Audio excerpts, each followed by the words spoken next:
Sejak masih bayi, gadis ini hidup bersama ibu angkatnya.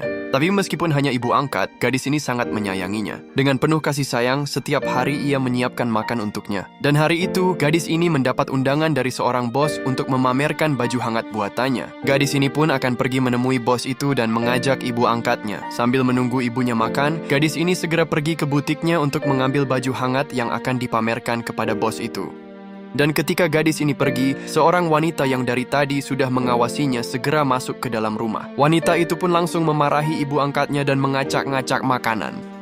Dan ternyata wanita ini adalah ibu kandung gadis tersebut. Dia pun mengatakan, "Kamu jangan enak-enakan di sini. Kamu hanyalah ibu angkat dan aku ibu kandungnya." Wanita itu pun melihat undangan yang ada di meja dan berniat menemui bos itu terlebih dulu sebelum anaknya datang. Wanita ini pun mengatakan agar ibu angkatnya itu tidak ikut menemui bos itu, karena jika ikut, bos tidak mungkin mau bekerja sama dengan orang yang berurusan dengan nenek tua kampungan sepertimu. Jika kamu sayang kepada gadis itu, sebaiknya kamu pergi dan jangan menemuinya lagi. Kemudian wanita itu pun mengambil karung bekas agar nenek ini pergi menjadi pemulung. Sambil bersedih, akhirnya ibu angkat pun pergi dari rumah, sementara ibu kandungnya akan menemui bos itu.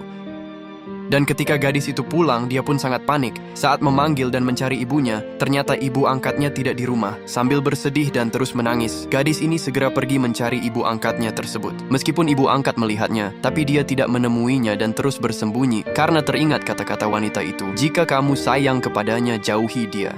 Dengan perasaan bersedih, gadis itu pun menemui bos itu untuk mengatakan kalau dia tidak bisa mengikuti pameran baju hangatnya karena akan mencari ibunya. Tapi sungguh tak disangka, ternyata ibu kandungnya sudah bersama bos itu. Dan kebetulan bos tersebut adalah teman ibunya. Sang ibu pun sedang melobinya agar si bos mau bekerja sama dengan anaknya. Gadis ini pun bertanya kepada si bos, "Apa yang dibicarakan wanita ini? Apa dia membicarakanku? Dia tidak ada urusan denganku. Aku datang ke sini hanya ingin memberitahu kalau aku tidak bisa mengikuti pameran baju hangatnya karena aku akan mencari ibuku." Si bos pun akhirnya bingung, ada apa sebenarnya ini? Gadis ini pun memberitahu, apa ada seorang ibu yang tega meninggalkan anaknya di tong sampah. Ternyata ketika gadis ini masih bayi, ibunya meninggalkannya di tong sampah demi pergi bersama pria lain. Dan saat itu, nenek pemulung itulah yang merawatnya. Dan ketika gadis ini sedang meluapkan semua rasa kecewa dan kekesalannya kepada sang ibu, tiba-tiba ibu angkatnya memanggilnya. Gadis ini pun segera berlari menemui ibu angkatnya dan meminta ibunya agar berjanji tidak akan meninggalkannya lagi. Dan ketika si bos melihat baju hangat yang dipakai ibu angkatnya, yang ternyata buatan gadis ini, dia pun langsung berniat mengajaknya bekerja sama. Ditambah bos yang salut dengan gadis ini karena mempunyai rasa tanggung jawab dan bisa menghargai orang yang telah menolongnya. Gadis ini pun kemudian meminta ibu kandungnya untuk pergi dan jangan pernah mengganggunya lagi.